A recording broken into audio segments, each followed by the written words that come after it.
mukhang ano, mukhang may tyansa, malaki ang tyansa na si Bato de la Rosa ho, mga bossing, ay magtago doon sa loob ng Senate. 'Di ba natanong ko kayo kahapon, ano tanong ko?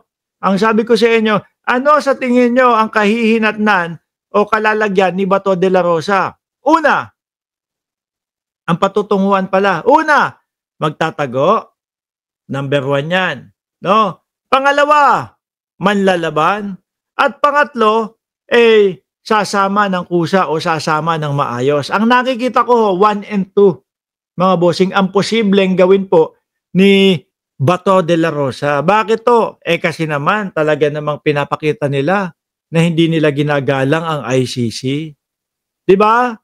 Talaga naman mga kababayan na ang turing pa din nila sa ginawa ng ICC kay dating Pangulong Duterte ay kinidnap. Ano po? Kaya yung mga DDS, nako, ipapaputol ko ang aking ethics kapag ka naisama si Bato de la Rosa. Hindi isasama yan, hindi pwede isama yan. Kasi nga, wala na, hindi na tayo kasapi noon po ya ay no, oo, hindi na muna yung kasama, doon niya ay sabi nung nagsabi nun, mamaudol mo ang aming ide, no? Kapag naisama mo, Bato de la Rosa. Di ba? Ang hindi nila alam, hindi ba, pagpaumanin nyo na po kasi bago lang pong nagbablog sa mga sa mga Duterte si Bossing, no? Kaya hindi niya alam yung mga nangyayari at kung ano yung pagkakasunod-sunod. Hindi niya alam na yung mga inimbestigahan at yung mga ikinover nung mga iniimbestigahan kay Labato at kay dating Pangulong Duterte yung panahon po na sakop pa tayo o kasali pa tayo sa ICC, mga kababayan. Ngayon lang. Diba? Kaya nga po, unang inyo. Unang inyo. Bakit mo, ewan ko. Sabi dito ni Tito Soto, pero wag kayong magagalit kay Tito Soto, mga bossing, kung masambit o masabi man to ni Tito Soto. Wag ho kayong magagalit. Bakit to? Kasi, lahat naman po na maging Senate President o lahat naman po ng maging senador, ito din po ang gagawin, no? Hindi hahayaan na magkaroon po ng arestuhan doon po sa loob ng Senado. Oo, hindi hahayaan. Yun yung protocol nila Siyempre, ang protektahan yung mga senador na Pilipinas. Di ba? We cannot allow any senators to be arrested in the Senate premises. Tito Soto nagpahayag sa ICC arrest warrant ni Senator Bato de la Rosa. Alam niyo ho kung sino yung ini-expect kong magsasabi ng mga ganito? Si si Chis Escudero. Kasi siya yung may pangako talaga kay Bato de la Rosa No? Sa abot ng legal na makakaya, hindi hahayaang maaresto si Bato de la Rosa. Kaya lang ho, mga bossing, ang problema nila, mukhang problemado din ho si Chis Escudero. Biruin nyo, simula ho nung nagsalita si Boss Chis, no?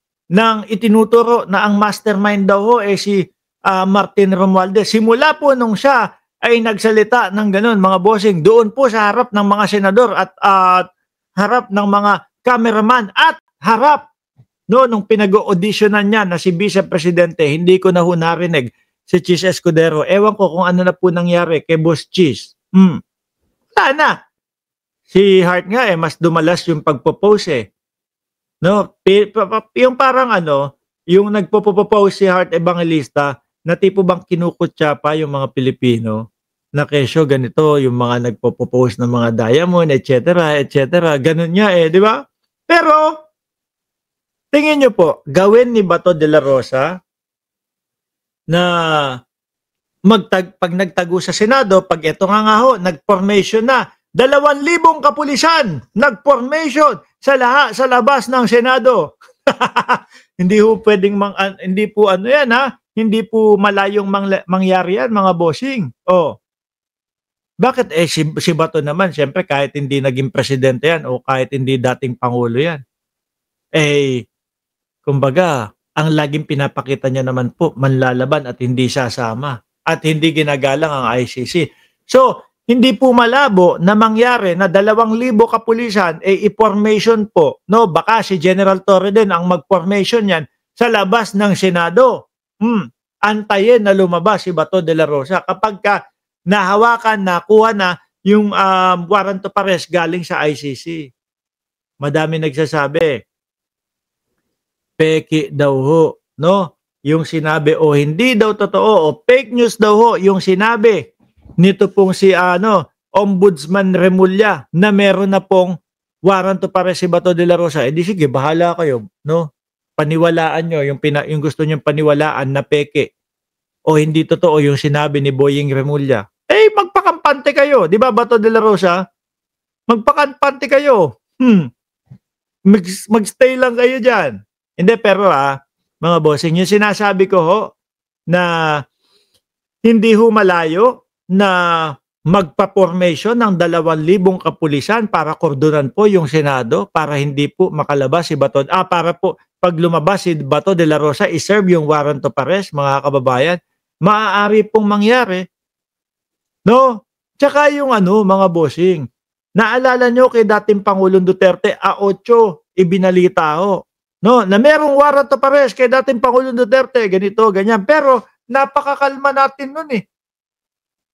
Napakakalma nating lahat, mga kababayan. Wala, hindi po sumagi sa isipan natin na noong noong Marso 11 maaaresto si dating Pangulong Duterte. Di ba?